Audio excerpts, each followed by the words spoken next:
नमस्कार, स्वागत है आपका आवाज़ अड्डा वीकेंड में। और जैसा कि हमेशा हम मार्केट पे चर्चा करते हैं, बिग पिक्चर समझने की कोशिश करते हैं और ये समझते हैं कि इस वक्त की जो सबसे हॉट खबरें हैं मार्केट को समझने के लिए और जिसका असर अगले हफ्ते तक रहेगा कम से कम, उसको हम लोग एक्सप्लोर करते हैं, समझते हैं और आपकी मदद करते हैं जिससे आपको डिसीजन लेने में आसानी हो। तो इस हफ्ते दो तीन चीज़ें ऐसी हैं जिनको हमें समझना चाहिए। कुछ बिग पिक्चर वाली हैं, कुछ नैरो डाउन करेंगे, डीपर डाइव करेंगे।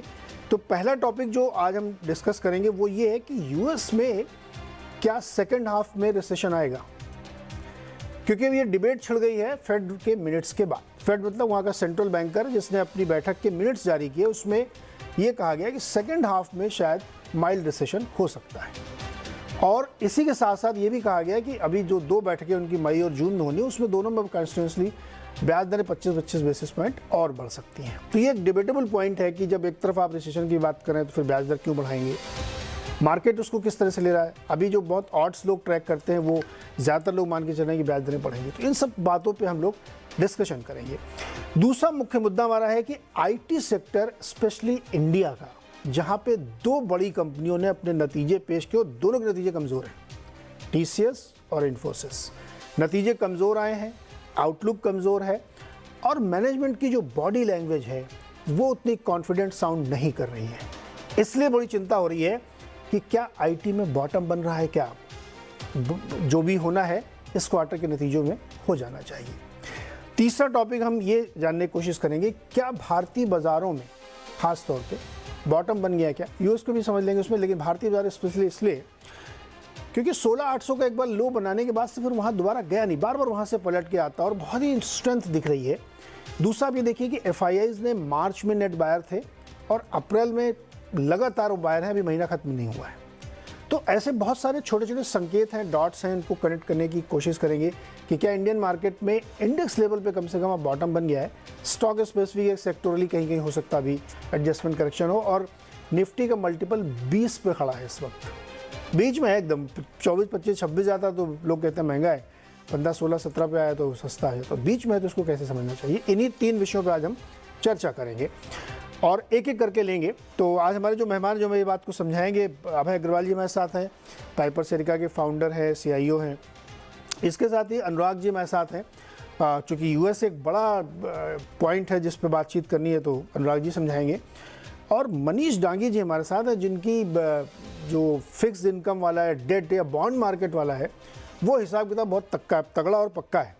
तो उनसे समझेंगे कि उस बाज़ार से क्या संकेत हमें पिक करने चाहिए। साथ ही इक्विटी को अगर हम उसको कोरिलेट करना चाहें तो उससे क्या संकेत निकलते हैं। तो एक एक करके लेते हैं। पहले हम सोचते हैं कि US वाला समझ लेना चाहिए, क्योंकि बिग पिक्चर तो वहीं से बनती है। अनुराग जी, ये जो एक स्टेटमेंट मैं आपको सुनाता हूँ। देखिए, फेड की मीटिंग्स के जो मिनट्स आए उसमें ये कहा गया, सब बातें डिस्कस की गई। 25 बेसिस डिस्कस किया गया, 50 बेसिस डिस्कस किया गया, पॉज डिस्कस किया गया और रिसेशन भी डिस्कस किया गया। सब कुछ डिस्कस किया उसमें। तो उससे लोग अंदाज़ा नहीं लगा पा रहे हैं कि अब क्या उनका मतलब है, लेकिन ज़्यादातर लोग ये मान रहे हैं कि अभी एक हाइक 25 बेसिस पॉइंट की मई वाली बैठक में और होगी। एट द सेम टाइम आपकी जो वित्त मंत्री हैं जेनेट येलेन जी, वो ये कह रही है कि हमारी इकॉनमी जो है बहुत ही बढ़िया है, गजब के प्रदर्शन उसमें चल रहा है और मुझे कोई डाउनटर्न उसमें दिख नहीं रहा है। अब ये दोनों हो सकता है पॉलिटिकल स्टेटमेंट आप कहें उसको, लेकिन मुझे ऐसा लगता है कि वहाँ के लोग थोड़ा सा बात गंभीरता से रखते हैं। क्या है दरअसल अमेरिका की पिक्चर? इन्फ्लेशन भी थोड़ा कंट्रोल होके आ रहा है, फिर भी वहाँ पे चिंताएं बनी हुई हैं। सो देखिए नीरज, हम इसमें हिस्टोरिकल कॉन्टेक्स्ट तो हम चर्चा कर चुके हैं, लेकिन फिर भी अगर आज क्योंकि कुछ समय है, एक क्विक रिफ्रेश कर लेते हैं और फिर ये दो सिनेरियो है नीरज, मैं उसको टच ऑन करता हूँ। पहला ये है कि सबको ये समझना, ये जनरल सेंस है नीरज इकोनॉमिक साइकिल्स की, कि एवरी एक्सूबरेंस का जो साइकिल होता है मार्केट में, चाहे मार्केट एक्सूबरेंस हो या इकोनॉमिक एक्सूबरेंस हो, it is followed by a period of लल और रिसेशन, माइल्ड रिसेशन कह लीजिए उसको, लेकिन उसमें एक ठहराव आने की जरूरत होती है क्योंकि एक्सूबरेंस के टाइम पे मार्केट और इकोनॉमिक साइकिल थोड़ा आगे निकल जाती है, चाहे वो कंपनीज के प्रॉफिट्स हो, प्रोडक्शन हो, मार्केट डिमांड हो, एम्प्लॉयमेंट हो, तो तमाम चीजें हो, राइट। 2 वर्ल्ड वॉर्स में जितना खर्च नहीं हुआ इन्फ्लेशन एडजस्टेड बेसिस पे उससे ज्यादा करीब 6 ट्रिलियन का स्टिमुलस सिर्फ लोगों को दे दिया गया। और ये तो यूएस की बात है और यूरोप में भी हुआ और तमाम मेजर इकोनॉमीज में हुआ।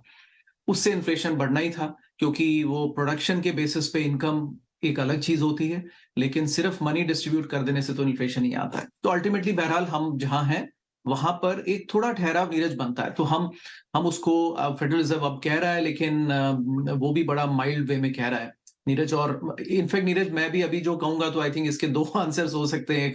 एक थोड़ा शुगर कोटेड हो सकता है और एक डायरेक्ट हो सकता है। बहरहाल मैं जो कोशिश करता हूँ वो उस पर चलते हैं आगे। नाउ आपने नीरज एक बात की, अच्छा एक कल एक छोटा चर्चा कर लेते हैं। बफेट साहब जापान गए हुए हैं, उनसे पूछा कि एफओएमसी को क्या करना चाहिए, फेडरल रिजर्व क्या सही कदम उठा रहा है। तो उनका कहना था कि देखिए, मेरा चिंता जो है ना वो फेडरल रिजर्व से कम है। मेरी चिंता वो है जो गवर्नमेंट फिजिकल साइड में कर रही है, वहां मेरी वरी है। तो अब वो क्योंकि थोड़ा कॉन्स्टेंट बोलते हैं, उनसे इलेबोरेट करने को कहा गया, तो उन्होंने फिर कहा कि देखिए, मुझे ऐसा लगता है कि गवर्नमेंट जो करती है वो करती रहेगी, which means they will keep spending, but federal reserve वही करेगा जो कि उनको करना चाहिए। ऑन फर्दर प्रेसिंग पॉवेल साहब को क्या करना चाहिए, he said he should do what is right for the country. और इस छोटी बात में नीरज बहुत बड़ी बात वो कह गए, which means basically Neeraj situation ऐसी है कि पॉवेल साहब एक कार में ब्रेक लगाने की कोशिश कर रहे हैं जिसका एक्सेलरेटर गवर्नमेंट के हाथ में है और वो फुल एक्सेलरेटर पे चल रही है। कुल मिलाकर के अगर कार को एक्सेलरेटर फुल प्रेस करो और ब्रेक भी लगाओ साथ साथ, तो गाड़ी कहीं ना कहीं क्रिस क्रॉस होके छोटा एक्सीडेंट हो सकता है। छोटा होगा बड़ा होगा समय बताएगा, बट बहरहाल एक्सीडेंट ड्यू है। So I think I am not surprised कि रिसेशन आने वाला है। वो ऑनेस्ट व्यू है और वो आना भी चाहिए, नहीं तो ये चीजें सेटल नहीं होगी। अल्टीमेटली इकोनॉमी के लिए वो अच्छा नहीं है। क्या नहीं बदला Neeraj, let's look at this. मैं जिसको कहता हूं कंज्यूमर बहुत स्ट्रांग है, लेबर मार्केट अनएम्प्लॉयमेंट 3.5% है। ये डिजायरेबल 4.5% लिमिट होती है। हमने पिछले बार चर्चा की थी कि 4.5 से नीचे आता है तो उसको अंडर एम्प्लॉयमेंट को बोलते हैं कि ओवरशूट कर गया है, ये डिजायरेबल नहीं है और इन्फ्लेशन होता है इकोनॉमी में, वही हो रहा है। Unemployment too low and inflation is still too high and sticky. हमने सीपीआई नंबर्स देखे, एनर्जी के बेसिस पे हमें दिखा तो सही कि कम हो गया है, आप स्क्रीन पे रन भी कर रहे हैं, लेकिन उसमें अगर आप फाइन प्रिंट में जाएंगे तो सिर्फ गैस, इलेक्ट्रिसिटी, एनर्जी के प्राइसेस की वजह से वो कम हो गया। कोर इन्फ्लेशन, सर्विसेज इन्फ्लेशन बरकरार है। नॉट ओनली दिस नीरज, पिछले मार्च में पिछले साल जो इन्फ्लेशन था अभी भी वही है इन कोर एरियाज में, विच मीन्स दैट फेड की हाई का फर्क नहीं पड़ रहा है। तो कुल मिला के नीरज सिचुएशन ये है कि एक माइल्ड रिसेशन बिल्कुल एक्सपेक्टेड है और फेडरल रिजर्व 25 बेसिस पॉइंट के हिसाब से उनको चलना होगा। अभी तो उन्होंने नेक्स्ट दो हाइक्स की विजिबिलिटी दी है, but I think they will watch data as it comes. लेकिन अनुराग, पॉलिटिकली क्या